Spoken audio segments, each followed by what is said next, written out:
With the new NFL season coming up upon us, of course, you have to look ahead. Who's going to get fired? Well, who's going to get fired first and who comes into the season on the hot seat? CBS Sports and Jason La Canfora, JLC, aka JFC, put together a list of 9 coaches on the hot seat coming into the season. Now, 9, 32, so over a quarter of the league could potentially get fired, which is about what usually happens. A little bit more, a little bit less in a given season, but going through every one of these coaches, you can see why that they're on the hot seat, including Minnesota Vikings head coach Mike Zimmer. We'll get him in a sec, but Matt Nagy with the Bears, him and Ryan Pace, their GM, I think everyone is very much on the hot seat. Frankly, should have been fired this offseason, but whatever. Mike McCarthy in year 2 in Dallas. Last year, you got a mulligan because Dak got hurt, and there's a whole lot of issues there, but if they don't make significant steps, especially in the worst division in the league, Mike McCarthy, gone. Zach Taylor has gotten his shot. He's got Joe Burrow. He's had multiple high draft picks. He's got Jamar Chase now. He's the supposed offensive guru, Sean McVay light, Sean McVay adjacent. That just has not translated so far. So whoever gets that job next, I mean, it's going to have a lot of really good pieces to work with. Cliff Kingsbury, similar situation, supposed to be this boy wonder, offensive genius, blah, blah, blah, blah, blah, blah, blah, blah, blah. Kyler is good. Can he get to that next level? That's going to be a big piece on how far Arizona goes this year and how long Cliff Kingsbury is going to be employed out in the desert. David Culley, that's cold, man. I mean, David Culley, 65 years old, has waited his entire life to get a head coaching job. He finally gets it. It's in one of the worst and most toxic situations in the NFL, and he's already on the hot seat. He hasn't coached a game yet, man. Who knows what's going to happen with Deshaun Watson? A new GM, Nick Cassero, came for the Patriots, basically blew up the Texans, and they're trying to piece together the mess that Bill O'Brien left behind. No draft picks, bad draft capital, giving away their best players, but sure. Vic Fangio. So Fangio finds himself in a spot where Zimmer was a couple years ago, where he's this older, old school, defensive-minded guy, just hasn't gotten it together in all the phases and has been wildly inconsistent. And I think if the Broncos don't make the playoffs this year, yeah, I think Fangio is going to be gone. Frankly, I thought that he maybe would have gotten the plug pulled on him. Elway has shown in the past that he's very quick on the fire, so we'll see. Matt LaFleur, a little bit surprising since the greasy, grimy Green Bay Packers allegedly went to the NFC title game last year. AFC would have been impressive, but the relationship with Aaron Rodgers, even though I don't know why Gutekunst would fire LaFleur. Like, if Rodgers retires or is traded, Gutekunst hired LaFleur. Gutekunst spent a first-round pick on Jordan Love, so I don't really get it. It's like, I guess if they don't progress to the Super Bowl, is LaFleur going to be a victim of raised expectations? Who knows?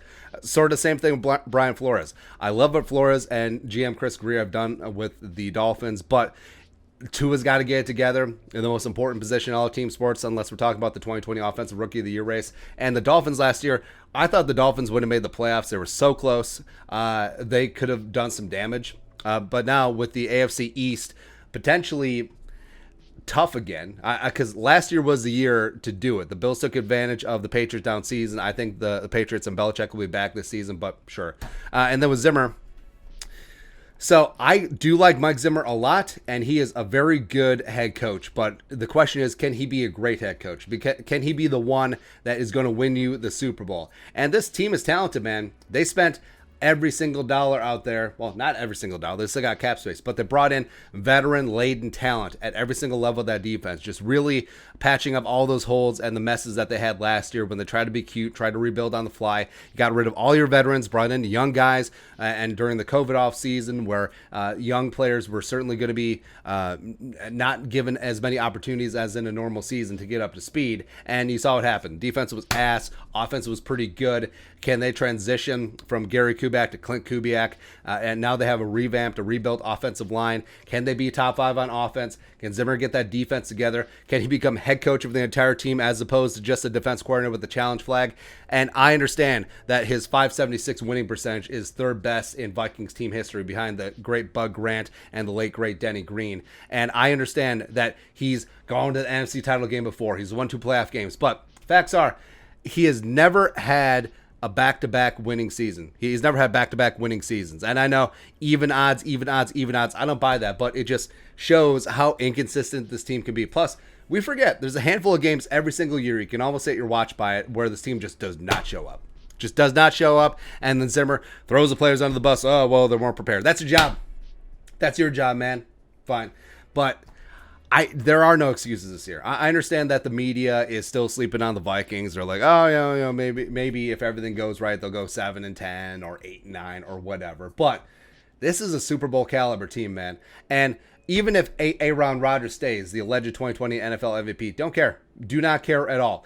This is the Vikings' vision. They should be prohibitive favorites over the Packers, whatever the Bears are, and the Lions are 10 years away from competing. And they should spank the NFC. They should get after it. Top 5 offense, top 5 defense, and can you get that next step? Can you go to a Super Bowl? Enough with this NFC Championship game heartbreak BS, right? Get to a Super Bowl and then break our hearts there. I don't know. But I think that amongst the coaches on this list, Zimmer is the longest tenured, and I think he does have the most pressure on him. Where maybe nationally they're not feeling it, but I think rational Vikings fans, like, they understand, like, hey, 2020 be damned. That was a black swan event. That was a mulligan. This year's team, there's no excuses. There's absolutely none, especially for Mike Zimmer. Get it done in 2021, or we're starting all over, babe. But your thoughts? Zimmer listed as an NFL coach on the hot seat per CBS. Let us know in the comment section below. Subscribe for daily Vikings takes. We'll support that work. Post on the Venmo. But until next time, Skol, production value.